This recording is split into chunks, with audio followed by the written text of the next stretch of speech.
Welcome once again, my friends. It's time to continue the work that I have started on so many different topics, especially the area of violence media and its influence.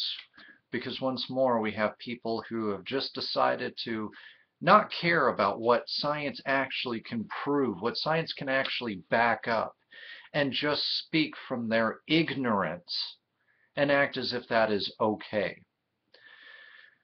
Now, as you can see, once again, I'm trying something a little bit different here. I've got a chair that I've been rarely using that I've decided, well, why not? I've got the tripod. I can bring my camera closer to myself.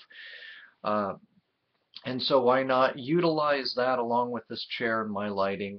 And I'm also in line of sight with my TV/monitor so that I can read off the information that I feel is prevalent. Now, if this works out half as good as I think, hopefully I will be able to just do some rapid fire videos all within the roughly 10 minutes time limit I try to impose upon my videos here.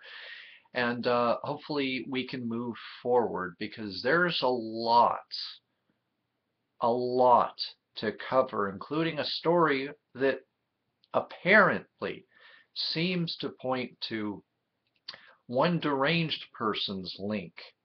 I will repeat that. Deranged person's link between absorbing violent media and actually committing an act like with the video. And I will not be surprised if, actually, I probably am more surprised that the media has not latched onto this story and tried to say, aha, here's our smoking gun. Here's our proof to you, Mr. Researcher, with your longitudinal studies. What about this kid who did this thing to his family? Really, it proves nothing other than if somebody is deranged enough and unfortunately absorbs enough of the wrong types of media for their particular set of circumstances, that it can, in a rare instance, influence that individual to commit a heinous act. That is all that that proves. And if nothing else, this once again brings me back to personal responsibility as well as parental responsibility. A topic that has completely been buried under the anti-gun, anti-video game, anti-everything except for what is actually influencing recent situations that have happened, lobbyists out there.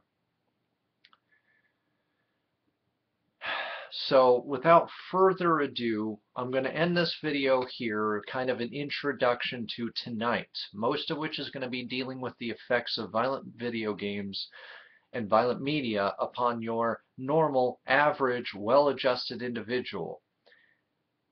And continue to issue my challenge, which, by the way, has not been answered thus far.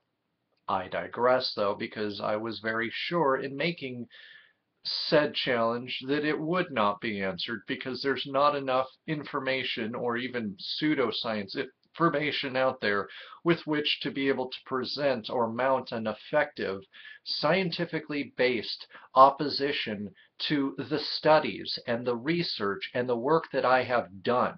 Research, by the way, that is on my channel page, and a nice, neat little titled playlist about violent video games and their effects. So if you don't want to hear me rambling on about what I'm going to be saying, which in a way is almost going to be a retread, but will present some newer information, then by all means just check out the playlist on my channel page.